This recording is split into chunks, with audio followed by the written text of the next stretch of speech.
আমরা এখন প্যারিসের বিএনবি হোটেলের বাইরে জাস্ট দাঁড়িয়ে আছি। এখন সকাল 7:19, ঘুটঘুটে অন্ধকার। এই অন্ধকারের মধ্যেই আমরা কিন্তু ঠান্ডাকে উপেক্ষা করে বাইরে দাঁড়িয়ে জাস্ট কফি খাচ্ছি। হ্যাঁ, এর আগে আমরা স্নান করলাম ঠান্ডার ভয়ে, কিন্তু আমরা কুকড়ে যাইনি। বীরের মতন দুজনেই স্নান করে আমরা নেমে এসেছি। হ্যাঁ, খাইনি কিছু এখনো, কিন্তু খাবো আশা করছি কিছুক্ষণ পরে।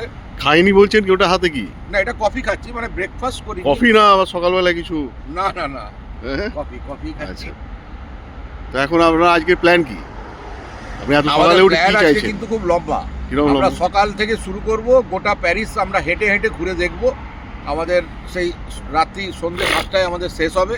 সকাল 8টা থেকে সন্ধ্যে 7টা।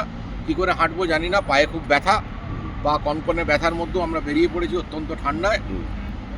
ভয় আমরা পাচ্ছি না। চলো আগে দেখি কি হয়। জয় হিন্দ। আর জয় হিন্দ বলো। জয় হিন্দ।